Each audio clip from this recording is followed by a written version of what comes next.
Halo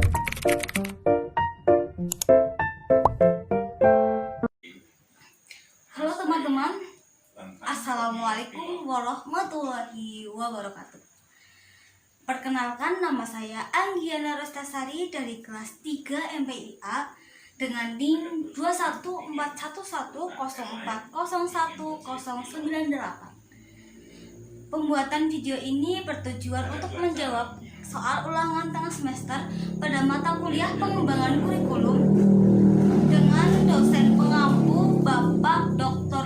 Muhammad Nur Halim, SPD MPD. Soal yang pertama yaitu mengapa mahasiswa MPI dan administrasi sekolah itu perlu memahami tentang pengembangan kurikulum.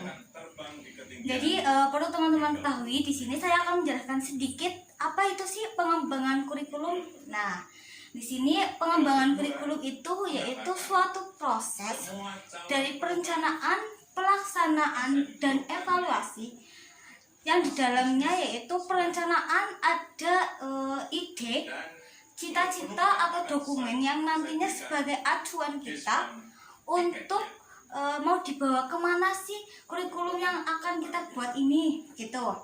Dan yang kedua yaitu pelaksanaan.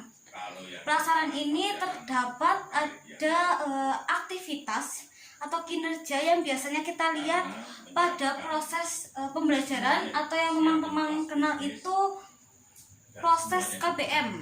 Nah, yang ketiga yaitu terkait dengan evaluasi. Di sini evaluasi itu ada penilaian teknis serta rekomendasi. Apa sih yang dimaksud rekomendasi? Nah, di sini ada 3 yaitu mau dilanjut, diperbarui, atau diganti. Ketika kurikulum itu dirasa kurang atau harus ada yang dievaluasi, itu ada 2 pilihan, mau diganti atau mau diperbaiki. Dan ketika kurikulum tersebut sudah bagus, jadi kurikulum itu hanya bisa dilanjutkan. Namun ketika dilanjutkan itu harus ada inovasi-inovasi baru yang nantinya lebih menarik di dalam kurikulum tersebut. Nah, terus kita lanjut nih ke topik utama. Mengapa sih mahasiswa ini harus paham terkait pengembangan kurikulum? Jadi begini teman-teman, mahasiswa MPI itu kan dibilang-bilang itu nantinya akan menjadi leader atau kepala sekolah. Nah, jadi ketika nanti mahasiswa MPI ini udah lulus atau terjun ke lapangan, sebenarnya tidak harus bekerja di lembaga sekolah yang sudah tersusun rapi. Bisa jadi mahasiswa MPI ini bisa membuka atau membuat lembaga pendidikan yang baru. Oleh karena itu, ketika mahasiswa itu sudah memutuskan ingin membuat lembaga baru, mau tidak mau harus menyusun kurikulum. Karena kurikulum itu sangat penting teman-teman. Karena kurikulum itu sebagai titik utama atau jantung dari lembaga pendidikan. Kalau misalkan di sebuah lembaga pendidikan itu tidak ada suatu kurikulum, maka nantinya tidak akan bisa berjalan pembelajaran tersebut di lembaga pendidikan itu. Karena ketika lembaga pendidikan dibuat, lalu apa yang mau disampaikan kalau misalkan tidak ada kurikulum, begitu teman-teman. Jadi itu pentingnya memahami pengembangan kurikulum. Jadi nanti ketika sudah membuat kurikulum dan kurikulum itu dirasa tidak memadai atau kurang, peserta didik itu tidak mampu untuk mengikuti kurikulum yang telah ditentukan, itu nanti bisa dievaluasi dan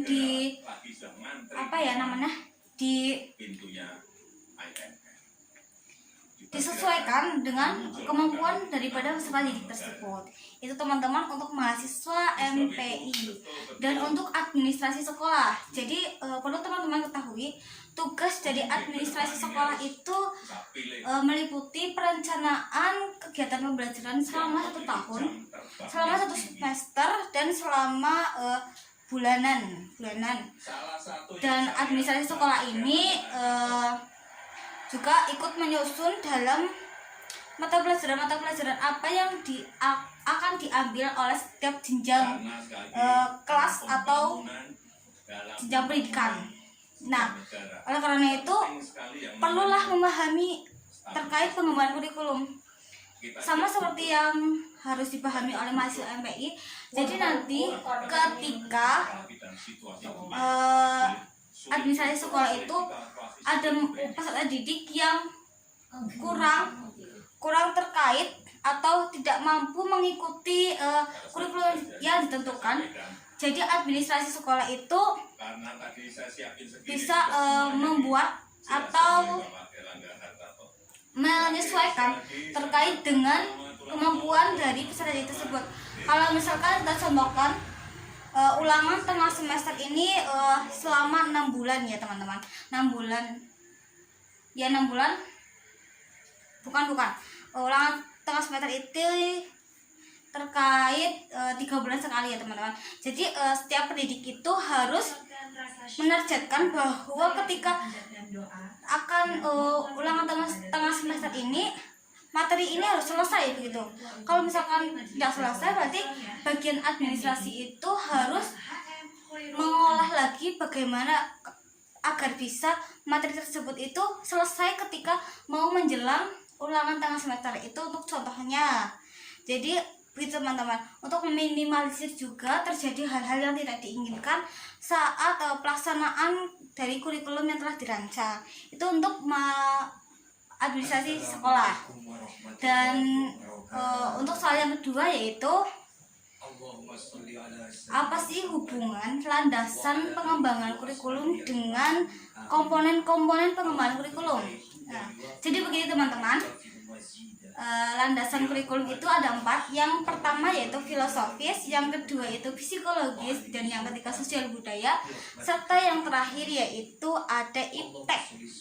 Nah, untuk komponen juga ada 4 teman-teman. Yang pertama yaitu tujuan, yang kedua yaitu materi atau isi, yang ketiga itu adalah proses, dan yang keempat itu adalah evaluasi. Di sini saya akan menjelaskan sedikit terkait 4 landasan ini. Yang pertama yaitu filosofis. Filosofis apa sih filosofis? Nah, filosofis ini itu sebagai acuan atau pendekatan pelajaran apa aja sih yang nantinya dibutuhkan dalam jenjang ini gitu. Dan ini melalui nilai-nilai filsafat. Dan yang kedua yaitu psikologis. Psikologis ini ada 2, yaitu psikologis perkembangan dan psikologis belajar. Kenapa sih harus ada psikologi? Karena kan setiap jenjang, kayak misalkan kelas 1 SD, kelas 6 SD kan tidak mungkin ya kita menerapkan sistem belajar yang sama. Nah, itu diperlukan adanya psikologi. Terus yang ketiga yaitu sosial budaya, yang biasanya diterapkan di Indonesia itu 5S. Senyum, sopan, santun, salam, dan sapa. Biasanya dicontohkan oleh setiap sekolah-sekolah kebanyakan. Kalau setiap pagi itu guru-guru itu berjejer untuk menyambut siswa dengan salaman, cium tangan kepada Bapak Ibu guru. Dan itu termasuk sosial budaya teman-teman. Dan yang ketiga yaitu iptek. Iptek ini berisikan tentang pelajaran-pelajaran yang disesuaikan dengan perkembangan zaman, di mana nantinya akan ada terus ilmu-ilmu baru yang dihasilkan gitu. Itu untuk pengertian dari landasan-landasan pengembangan kurikulum. Dan yang kedua yaitu komponen-komponen kurikulum. Di sini saya akan menjelaskan sedikit dan langsung menghubungkan antara landasan dan komponen. Yang pertama yaitu komponen tujuan ya, tujuan. Jadi ketika kita ingin membuat kurikulum, kita harus tahu tujuan apa sih yang mau dicapai dalam kurikulum ini. Dalam pelajaran ini mau apa sih yang dicapai siswanya, mau bisa apa dalam pengembangan, dalam proses penentuan kurikulum ini. Dan ini berkaitan dengan landasan kurikulum itu ada filosofi, ada sosial budaya dan ada iptek. Namun lebih utamanya itu ke filosofi. Terus yang kedua yaitu materi atau isi. Dan di sini kenapa sih komponen kok ada materi gitu ya? Gini teman-teman, ketika nantinya proses belajar mengajar itu terlaksana, kalau misalkan tidak ada materi yang mau disampaikan itu nanti apa gitu. Jadi materi ini sangat penting di komponen-komponen. Tapi semuanya juga penting. Tapi untuk materi ini sangat penting karena ini merupakan kayak pedoman, bukan pedoman, kayak misalkan utama. Karena ketika tidak ada pelajaran nanti mau apa yang disampaikan gitu. Nah ini hubungannya dengan landasan itu ada psikologi, ada sosial budaya, dan ada iptek. Namun untuk lebih spesifiknya atau lebih utamanya itu ke iptek. Dan yang ketiga itu ada proses. Proses ini ada strategi dan ada media. Jadi ketika nanti dalam proses pembelajaran itu ada strategi yang digunakan oleh pendidik untuk menyampaikan materinya kepada peserta didik, agar nanti ketika dalam pembelajaran itu tidak ada yang bosan ketika pembelajaran, begitu teman-teman. Nah di sini menggunakan atau hubungannya dengan landasan itu ada iptek, psikologi, dan sosial budaya. Namun untuk lebih utamanya itu ke sosial budaya teman-teman. Dan yang terakhir ini ada evaluasi. Apa sih gunanya evaluasi gitu ya? Kenapa harus ada evaluasi gitu? Jadi evaluasi ini untuk agar nantinya kita itu bisa mengetahui sampai mana sih peserta didik ini mampu menyerap materi-materi pelajaran dari kita, dan nantinya kita bisa untuk acuan untuk pengembangan kurikulum ini mau dilanjut atau tidak.